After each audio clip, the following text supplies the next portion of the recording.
नमस्कार, news state में आपका स्वागत है। मैं हूं आपके साथ लोकेंद्र त्यागी। आपके मुद्दे में आज बात करेंगे छत्तीसगढ़ की, जहां गुरुवार को प्रियंका के बस्तर दौरे के बाद कांग्रेस बीजेपी में सियासी वार पलटवार तेज हो गया है। बीजेपी प्रियंका के दौरे पर तंज कस रही है, सवाल उठा रही है, तो कांग्रेस का कहना है कि प्रियंका के दौरे से बीजेपी डर गई है। आज चर्चा इसी मसले पर कि प्रियंका के दौरे से 2023 के चुनाव में कांग्रेस को क्या फायदा होने वाला है। सवाल यह भी कि 2018 के चुनाव में राहुल, 2023 में प्रियंका पर क्या है फोकस। सवाल यह भी प्रियंका के जरिए आधी आबादी को साधने की क्या कोशिश हो रही है। ये तमाम सवाल हैं जिन पर आज करेंगे चर्चा। कुछ खास मेहमान भी हमारे साथ जुड़ेंगे, लेकिन उससे पहले आज की रिपोर्ट।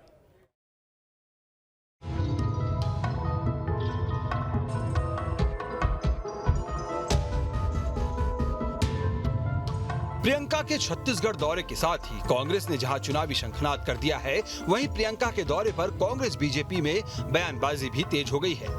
एक के बाद एक बीजेपी नेता लगातार प्रियंका के दौरे पर तंज कस रहे हैं। जिस तरीके से राहुल गांधी आकर के यहाँ पर बड़ी बड़ी बातें करके चले गए थे, और आज प्रियंका वाड्रा भी आकर के बड़ी बड़ी बातें करके चली गई, और जिस तरीके से राहुल गांधी का राजनीति लगभग खत्म, टाटा बाय बाय हो गया है, उसी तरीके से छत्तीसगढ़ में कांग्रेस का भी की राजनीति भी, उनकी सरकार भी खत्म, टाटा बाय बाय की ओर बढ़ती नजर आ रही है। इतना ही नहीं, पूर्व मुख्यमंत्री रमन सिंह ने प्रियंका के दौरे को लेकर क्या कहा, ये सुनिए। प्रियंका जी को यहाँ लाने की जरूरत नहीं था, उनको नारायणपुर ले जाके दिखाना था कि क्या स्थिति है, किस प्रकार कुचक्र चल रहा है, किस प्रकार भोले वाले आदिवासी आज भी 70 लोग जेल में हैं, यहाँ की स्थिति बताएं। उधर बीजेपी के वार पर कांग्रेस ने भी पलटवार किया है। कांग्रेस का कहना है कि प्रियंका के दौरे से बीजेपी घबरा गई है। देखिए, झूठ बोलना, गुमराह करना, अफवाह फैलाना और जुमला सुनाना और जनता को धोखा देना, ये भारतीय जनता पार्टी के नेताओं का चरित्र है। मुख्यमंत्री भूपेश बघेल जी की सरकार जो कहती है उसको पूरा करती है, और प्रियंका गांधी जी के बस्तर दौरा के बाद भाजपा को डर लगने लग गया है। भाजपा डरी हुई है। अब पूरा प्रदेश ने देखा है कि 15 साल तक जो सत्ता में भारतीय जनता पार्टी थी, उसका मूल काम था कमीशन खोरी करना, भ्रष्टाचार करना, आदिवासियों के जमीनों को हथियाने के लिए षड्यंत्र करना, आदिवासियों को जेल में डालना। इसमें कोई दो राय नहीं कि प्रियंका के छत्तीसगढ़ दौरे से सियासी हलचल तेज हो गई है, और प्रियंका के दौरे को सीधे तौर पर चुनावों से भी जोड़कर देखा जा रहा है। लेकिन बड़ी बात यह है कि 2 महीने की भी और चर्चा करने के लिए 3 खास मेहमान इस वक्त हमारे साथ जुड़ गए हैं। उचित शर्मा जी हैं, वरिष्ठ पत्रकार हैं। देवलाल ठाकुर जी हैं, प्रवक्ता हैं बीजेपी के। अभय नारायण राय हैं, प्रवक्ता हैं कांग्रेस के। आप तीनों का बहुत बहुत स्वागत है। अभय नारायण जी, प्रियंका गांधी के आने से कई सवाल पूछे जा रहे हैं कि बस्तर की असल जो तस्वीर है वो नहीं दिखाई गई। पूर्व सीएम रमन सिंह हो या बीजेपी के और नेता हैं, वो सवाल उठा रहे हैं।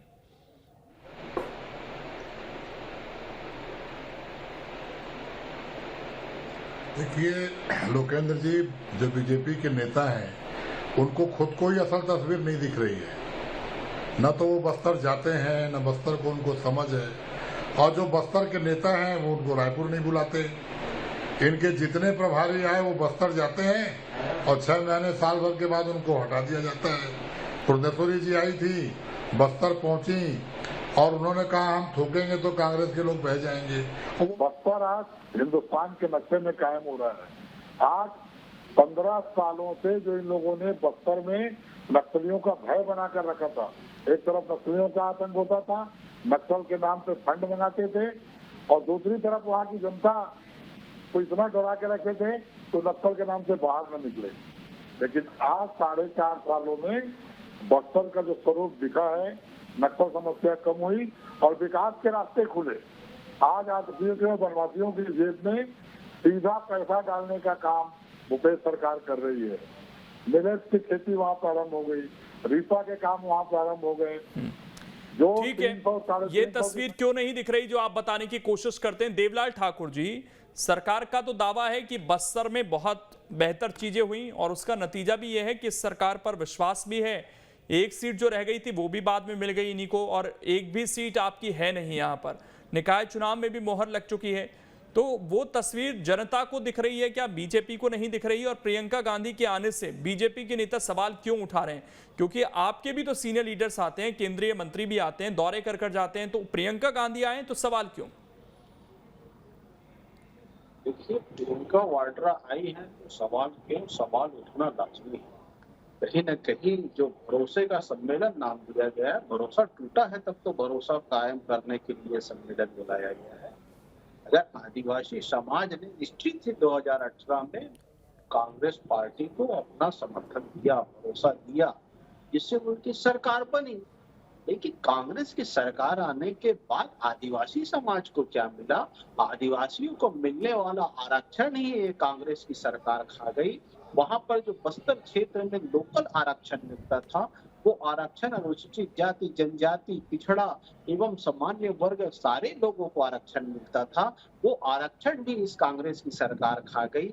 यहाँ तक इन जो क्षेत्रों में, वनांचल क्षेत्रों में वनोपज का जो काम करते हैं, तेंदुपत्ता संग्राहक परिवार हैं, उनके बच्चों का 7,000 बच्चे हैं जिनकी छात्रवृत्ति को यहाँ के प्रदेश के मुख्यमंत्री खा गए, उन्हें अभी तक छात्रवृत्ति प्रदान नहीं की गई। जो तेंदुपत्ता संग्राहक परिवार हैं, उन्हें कोरोना काल में 10,000 लोगों की मृत्यु हुई, उन लोगों को आज तक बीमा की राशि नहीं मिली है। और कहीं न कहीं तेंदुपत्ता संग्राहक परिवार के लाभांश के जो पैसे 900 करोड़ रुपए जमा थे, उस 900 करोड़ रुपए को ले जाकर यहाँ के मुख्यमंत्री श्री भूपेश बघेल जी आदिवासियों के हक एवं अधिकार में डाका डालकर उनके बच्चों का रोजी रोजगार को छीनकर जो संयंत्र बस्तर, नारायणपुर, बीजापुर में लगने थे, उस संयंत्र को अपने पाटन एवं गांव में ले गए। जनजाति मंत्रालय के पैसे को वहां यूज कर दिया, लगा दिया, उपयोग कर दिया। आखिर आदिवासियों की आंख में मिर्ची डालकर, उनके हक एवं अधिकार में डाका डालकर उन पैसे को ले जाने की क्या जरूरत थी? आखिर आदिवासी समाज के बच्चे कहाँ काम में जाएंगे, कहाँ रोजगार ढूंढेंगे? आखिर इन पैसों को लेकर मुख्यमंत्री को आदिवासी समाज से माफी मांगना चाहिए। उनके ऊपर तो FIR भी होना चाहिए कि कहीं न कहीं हमारे आदिवासी जनजाति क्षेत्र के पैसे को कैसे वो वहां लेकर जा सकते हैं। ये जो कांग्रेस का मूल चरित्र है, कहीं न कहीं दिख रहा है आदिवासी विरोधी चेहरा। और ये जो आप देख रहे हैं प्रियंका वाड्रा का दौरा, तो कहीं न कहीं ये इसलिए भी आई हो सकती है कि इस क्षेत्र में जिस प्रकार से आदिवासियों का आरक्षण छीना तो छीना, अब उसकी, लेकिन फिर अब आप आरक्षण पर आ गए तो आरक्षण का मामला क्या सरकार की तरफ से अटका है क्या सर? जी, निश्चित ही सरकार की तरफ से अटका है। अगर सरकार ने सही पक्ष रखा होता तो कांग्रेस की सरकार अगर सही पक्ष समय पर 22 तो वो तो सरकार पक्ष रख लेगी, राज्यपाल उसको अप्रूव कर दे, उसके बाद अगर वो नहीं ठहरता है कोर्ट में तो सरकार की जिम्मेदारी होगी ना सर? जी, अरे मैं वही बता रहा हूँ, ये वही सरकार है जिन्होंने 82% का आरक्षण लगाया 58% के चलते हुए। 82% को अध्यादेश को विधानसभा में विधेयक में पारित नहीं करवा पाए। ये कोर्ट में भी एफिडेविट दिए हैं, सूचना के अधिकार में भी दिए, सारा पत्र है। और ये 76% का रोना रो रहे हैं। कहीं ना कहीं संवैधानिक मूल विशेषज्ञों से इन्होंने राय नहीं ली, जिसका खमियाजा आज हमारे आदिवासी परिवार के लोग भुगत रहे हैं। और जो लोकल आरक्षण है, मैं बोल रहा हूँ ना, इसमें सिर्फ आदिवासी नहीं, सामान्य वर्ग के भी लोग, अनुसूचित जाति, क्षेत्रीय आरक्षण को भी तो समाप्त कर दी गई। मसला हमारा प्रियंका गांधी पर था, लेकिन आप आरक्षण पर आए तो उस पर भी एक सवाल तो बनता है। अगर गलत है तो नो कर दें कि मैं साइन नहीं करूंगा इस पर, सही है तो साइन कर दें। ये राज्यपाल की ड्यूटी है, इन दोनों को वो नहीं निभा रहे हैं। कांग्रेस पार्टी, भूपेश बघेल लगातार ये सवाल पूछ रहे हैं उनसे कि अगर आपको लगता है कि ये गलत है तो आप इसको मना कर दीजिए, हम नहीं करेंगे, तो दूसरा कुछ उस पर रास्ता निकाला जाए, और अगर सही है तो अप्रूव कर दीजिए, फिर जो कोर्ट में होगा देखा जाएगा। सरकार ने जहां तक काम कर सकती थी, आपको नहीं लगता वो कर दिया है? मैं वहीं पर आ रहा हूँ। 15 अगस्त 2019 को इस प्रदेश के मुख्यमंत्री ने पिछड़ों को 27% आरक्षण के साथ इन्होंने 82% आरक्षण की घोषणा की। अरे ये मुख्यमंत्री जब वो अध्यादेश लाया तो उसको 6 सप्ताह के भीतर उसको उस विधानसभा में उस विधेयक को पारित कराना होता है। उस विधानसभा में विधेयक को पारित क्यों नहीं करा, ये मैं नहीं कह रहा हूँ, उन्होंने कोर्ट में कहा है, सरकार के वकील ने, सरकार ने अपने तरफ से सूचना के अधिकार में ओबीसी महासभा को कहा है, छत्तीसगढ़ की जनता को क्यों गुमराह कर रहे हैं छत्तीसगढ़ प्रदेश के मुख्यमंत्री? क्यों जाति से जाति और वर्ग से वर्ग का संघर्ष कराने पर तुले हुए हैं? उसके बाद 76% में आज भले वो साइन का रोना रो रहे हैं, लेकिन 82% में तो राज्यपाल ने साइन करके सहमति दे दी थी, उसको क्यों पास नहीं कराया गया? तो कहीं ना कहीं इस प्रदेश के मुख्यमंत्री की 76 की बात करो ना, कांग्रेस का मूल दुग्गा से 76 को किसने रोका है? जनता के सामने आ रहा है। 76 को किसने रोका है? दुग्गा कभी नहीं जी चाहता कि आदिवासी समाज आरक्षण पे डिबेट नहीं हो रहा है, मिले, इसलिए ये व्यवस्था तय की गई है। चलिए मैं लौट रहा हूं। प्रदेश के मुख्यमंत्री को उचित शर्मा आदिवासी जी, समाज से माफी पहले मांगना राहुल पड़ेगा। गांधी मुख्य धारा में दिखे, आदिवासियों का एक मिनट हक में मारकर डाका बैठकर राज्यपाल को दुरुपयोग कर आपने रोक के वो रखा सवाल मैंने है। पूछ लिया। अभय नारायण जी, एक मिनट प्लीज। ये झूठ बोलने के लिए डिबेट मैं नहीं लौट रहा हूं। उचित शर्मा जी, अंतर होने के लिए डिबेट नहीं है। एक मिनट अभय नारायण जी, एक मिनट प्लीज, मैं आ रहा हूं आपके पास। डिबेट में बैठ के झूठ पे झूठ बोल रहे हैं, झूठ परोस रहे हैं जनता के जवाब पास। दे दीजिएगा। एक मिनट सर रुकिए प्लीज। उचित शर्मा जी से मेरा सवाल है, क्यों सूचना उचित के शर्मा जी, अधिकार में प्रियंका दिया गया? गांधी के यहाँ पर आने से क्या ये संदेश दिख रहा है आपको जाता हुआ, और क्या राहुल गांधी की जगह इस बार लीड छत्तीसगढ़ में प्रियंका गांधी करेंगी? क्योंकि उनके जल्दी 2 दौरे हुए हैं छत्तीसगढ़ के। लोकेश की छत्तीसगढ़ की अगर आप 2018 के निर्णय पे जाए, जो नतीजा आया उसमें हम महिलाओं के वोटर पे जाते हैं। मैं लड़की हूँ, लड़ सकती हूँ वाला नारा और एक सिंबल आइकॉनिक जो बनी हुई है वो महिलाओं के वोटर्स का, प्रियंका गांधी जो बनी हुई है, उसको कैश कराने के लिए ये पूरी की पूरी जगहरी की गई है। हकीकत ये है लोकेश, मैं अगर फैक्ट एंड फिगर आपको बताऊं तो जो महिलाओं का परसेंटेज है वो 49% है कांग्रेस को जो मिला है, और वही भारतीय जनता पार्टी को 32-33% महिलाओं को सपोर्ट मिला है। ये फैक्ट है। अब उस 49% महिलाओं के जो वोट प्राप्त हुए हैं कांग्रेस को, उसको संभाल के रखने की दरकार है, आवश्यकता है, खासकर आदिवासी बाहुल्य क्षेत्र में। उस क्षेत्र में सरकार का भी फोकस है, क्योंकि सरकार के वहां सबसे ज्यादा सीटें आई हैं। 12 सीट उनकी पूरी की पूरी उनकी है, और सांसद भी उनके वहां से आते हैं, चुन के आते हैं। तो निश्चित तौर पे वो अपना गढ़ बचाने की कोशिश में ये प्रयास करेंगे। राहुल गांधी की पहली जो चीजें हो चुकी है, वो भी छत्तीसगढ़ विजिट कर चुके हैं। चूंकि महिलाओं का एक प्रोग्राम करना था, महिलाओं के वोट को गोलबंदी करनी थी, अपना गढ़ बचा के रखना था। महिलाओं का जो फैक्ट एंड फिगर इनके साथ है, महिलाओं का जो साथ कांग्रेस को मिला हुआ है, इसको संभाल के रखने की कोशिश में प्रियंका गांधी का ये दौरा आप देख सकते हैं। उनके दौरे से निश्चित तौर पे कांग्रेस को काफी फायदे होने की उम्मीद है। राहुल गांधी की बढ़ती हुई छवि से काफी उम्मीद है। तो वो 2023 के चुनाव से आप इसको सीधा सीधा जोड़िए। जो महिलाओं को वोट को आकर्षित करना, एक पार्टी का एक स्टार प्रचारक है, वो एक ग्लैमराइज चेहरा है वो प्रियंका गांधी। और प्रियंका गांधी की विजिट के पहले ऐसा नहीं कि राजीव गांधी ने विजिट ना किया हो, इंदिरा गांधी ने विजिट नहीं किया हो, ये सब लोग विजिट वहां कर चुके हैं बस्तर पे। बस्तर से एक अलग अट्रैक्शन रहा है। अब वो कारण जो भी हो, चाहे वो अबू जमाड़ वाली स्थिति हो या बस्तर बहुत बैकवर्ड हो, वहां के लिए कुछ करना चाहते हो, वो तमाम कारण हो सकते हैं। बाकी राजनीतिक कयास दोनों ही पार्टी को लगा ले दीजिए, लेकिन हकीकत ये है कि महिलाओं के वोटर्स को संभाल के रखने की ये कांग्रेस की अपनी एक कोशिश है। कांग्रेस पार्टी की अपनी एक कोशिश है, लेकिन हम जिस तरीके से देख रहे हैं सर, एक ट्रेंड बदला है और अब ज्यादा फोकस महिलाओं पर दिख रहा है। यही चीज हम मध्य प्रदेश में भी देख रहे हैं। वहां एक सरकार लेकर आती है योजना कि हम 1000 रुपए देंगे, और उसी को लगातार प्रचारित करने की कोशिश है, उसी को लेकर लगातार मुख्यमंत्री पहुंच रहे हैं लोगों के बीच। तो कांग्रेस पार्टी वहां 1500 का वादा कर देती है। क्या यहाँ भी वही कोशिश है? हालांकि इस तरह की कोई योजना का ऐलान यहाँ पर नहीं किया गया विशेष तौर पर महिलाओं के लिए, लेकिन क्या वो भी हो सकता है? और क्या महिला आने वाले समय में गेम चेंजर हो सकती हैं? क्योंकि पहले बहुत ज्यादा शायद महिलाओं को इसलिए भी फोकस नहीं किया जाता था क्योंकि वोट डालने के लिए बाहर ही नहीं आती थी महिलाएं। उल्टा उनके वोट को कई बार परिवार वाले या जो पुरुष होता था वो मैनेज करा देता था आसानी से। लेकिन क्या हमारी महिलाएं उतनी जागरूक हो गई हैं अब कि उन्हीं पर फोकस है अब सारा? बिल्कुल, वो जागरूक है, उन्हीं को फोकस करने के लिए। देखिए यहाँ पे जो रेशियो है पुरुष का महिलाओं को लगभग बराबर है। और महिलाओं को इस बार, अब जब वोट का आप परसेंटेज देखेंगे तो महिलाओं के वोट पुरुषों से ज्यादा, जो गैप है 16% का भाजपा से, वो कांग्रेस की तरफ ज्यादा है। ये 16% का फर्क है। जो 100 महिलाओं में जो कांग्रेस को वोट दिए और जो भाजपा को वोट दिए, उसमें 16% का लगभग फर्क है। तो ये ह्यूज मार्जिन है। वहीं पे ही भाजपा भी ये प्रयास कर रही है, सेल्फी विद महिला वाला जो प्रोग्राम कर रही है, महिलाओं को अपनी ओर आकर्षित करने का, उस गैप को भरने का वो प्रयास कर रही है।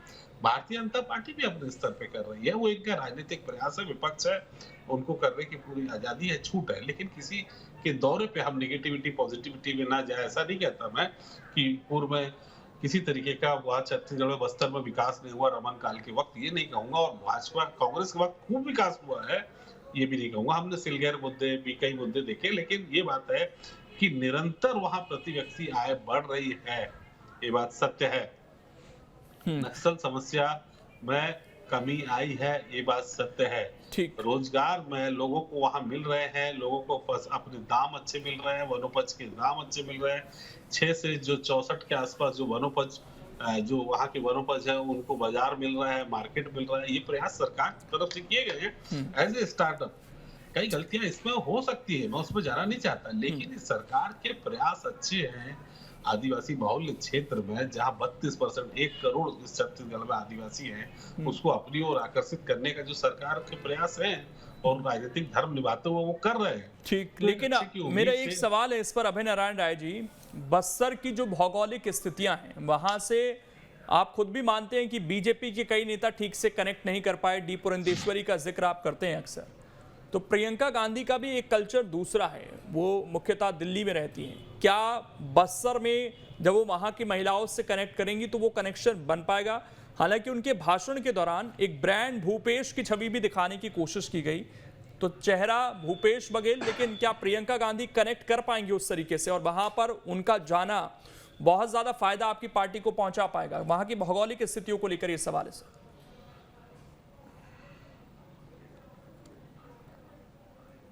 देखिए, पूरे दौरे के दौरान भी अखबार में आता रहा, और प्रियंका जी ने अपना भाषण कहां से शुरू किया कि मैं आई हूं पहली बार, लेकिन मैं आपकी संस्कृति को जानती हूं, मैं बस्तर के बारे में कहानियां सुनती रही हूं।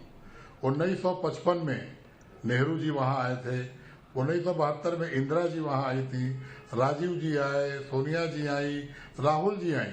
तो एक आकर्षण जो गांधी परिवार का है वो बस्तर के लोगों के साथ है। और बस्तर के आदिवासी इलाके में आज जाइएगा और पूछिएगा किस नेता को जानते हैं, तो आज भी लोग इंदिरा जी का नाम लेते हैं, इंदिरा गांधी का नाम लेते हैं। इंदिरा गांधी की एक तस्वीर वहां के नृत्य के साथ प्रस्तुत हुई थी, जो आज तक दिल्ली में सभी आपके बड़े जगहों में दिखाई पड़ेगी। तो प्रियंका जी का वो भी जुड़ाव है जिसको और जोड़ने का उन्होंने प्रयास किया। और जिस तरह से राजनीतिक रूप से बस्तर कांग्रेस के साथ है, 12 की 12 सीटें तो है, 3 उपचुनाव हुए और तीनों हमने जीते। भारतीय जनता पार्टी तो प्रत्याशी देने में भी सफल नहीं रहती थी, प्रत्याशी भी वो लोग दागी लाते थे जिनके ऊपर आरोप रहते थे, प्रत्याशी चयन नहीं कर पाते हैं। आदिवासी नेतृत्व इन्होंने समाप्त कर दिया है, चाहे अनंत कुमार साय हो, विष्णुदेव साय हो। तो बहुत सारे ऐसे कारण हैं कि भारतीय जनता पार्टी वनवासियों और आदिवासियों के बीच से खत्म हो रही है। और विकास तो सबसे बड़ा कारण है, जो प्रति व्यक्ति आय बढ़ाने का काम, प्रति व्यक्ति का ख्याल रखने का काम भूपेश सरकार का जो स्लोगन है, गांधी ग्राम स्वराज का जो स्लोगन है, भूपेश है तो भरोसा है का जो नारा आया है, उसका बहुत बड़ा कारण है कि जिस तरह ये लोग सीमेंट और कंक्रीट के जंगल तैयार करते थे, जो आदिवासी सड़क पे चलता नहीं, जो आदिवासी शहर आता नहीं, आज आदिवासी अपने घर में रह के आर्थिक रूप से सक्षम हो रहा है। शिक्षा की सुविधा उसको वहीं मिल रही है, स्वास्थ्य की सुविधा बाजार हाट से लेके गांव में मिल रही है, खेती बाड़ी में उसके धान से लेके मिलेट्स तक की खेती की ओर आज मिलेट्स में बस्तर का नाम हो रहा है। बहुत से ऐसे कारण हैं जिनको गिनाएंगे तो प्रियंका जी का वहां आना, भूपेश के ऊपर भरोसा और भरोसे का कार्यक्रम, एक नारा था भूपेश है तो भरोसा है, फिर बजट भरोसे का आया और अब तो सम्मेलन भरोसे के हो रहे हैं। तो जो जनता ने हम पे भरोसा किया और हमने जो उनको भरोसा दिया, इसका आदान प्रदान है ये भरोसे का सम्मेलन। और जिस तरह भाजपा के प्रवक्ता आते हैं और आरोप लगाने के लिए झूठ बोलते हैं, उससे भी हमको सहायता मिलती है। बस्तर का पैसा मुख्यमंत्री जी के यहाँ लग गया, दुर्ग का पैसा बिलासपुर आ गया, बिलासपुर का पैसा, अरे सारा पैसा तो रमन सिंह के घर में लगा। 15 साल आप कंप्यूटर बेचते रहे, 15 साल आप टिफिन डब्बा बांटते रहे, 15 साल आप गाय बैल बांटते रहे, जो भाजपा के नेताओं के घर जाता रहा। तो आज बस्तर की जनता स्पष्ट रूप से देख रही है कि काम करने वाली सरकार क्या है और बात करने वाली सरकार क्या है। चलिए 15 साल ठीक, आपने एक रिएक्शन जो ले लेते हैं 3-4 जल्दी से। ब्लॉकों में देवलाल फ्लैट ठाकुर जी से समस्या थी, रिएक्शन। उसको जिलों में देवलाल आपने ठाकुर जी, फैलाया। यहाँ तो ब्रांड फिर भूपेश बजट ले है आए इस दिल्ली वक्त। से। आप लोगों के पास क्या है, चुनाव में किस तरीके से उतरेंगे, क्योंकि नेतृत्व भी बार बार बदल रहा है वहां पर। देखिए, ब्रांड भूपेश नहीं है, भ्रष्टाचारी भूपेश है। इस बात को समझने की आवश्यकता है, चूंकि मैं जहां तक जान रहा हूं और इस प्रदेश की जो कांग्रेस की सरकार है, इस प्रदेश की जो मंत्रिमंडल है, पूरा कांग्रेस को चैलेंज करता हूं, ये मेरे साथ आए, मैं पाटन ले जाऊंगा, वहां पर दिखाऊंगा कैसे भूपेश बघेल जी आदिवासियों के पैसे में हक एवं अधिकार में बस्तर के डाका डालकर अपने पाटन विधानसभा में उस पैसे को ले आए। भूपेश बघेल और पूरा पाटन से तो आप लोग उभर ही नहीं रहे हैं। भूपेश बघेल के क्षेत्र में बघेल और पाटन तो आपको आप सपने में सवाल दिखाई कुछ दे और रहा पूछा है। जाए, जवाब कुछ और आता पूरा है। छत्तीसगढ़ पाटन है। छत्तीसगढ़ में क्या स्थिति है बीजेपी, अब भली बातें जानते हैं सर, इसलिए इस पूरा तरह के छत्तीसगढ़ आक्षेप लगाने से पाटन है। अच्छा है कि सीधा जो सवाल 90 पूछा जाए, जब समय कम हो तो सीधा जवाब देना चाहिए, सीधा जवाब नहीं दिया जाता है। बहरहाल समय इतना ही है। बहुत बहुत शुक्रिया आप सभी का जुड़ने के लिए और इस चर्चा का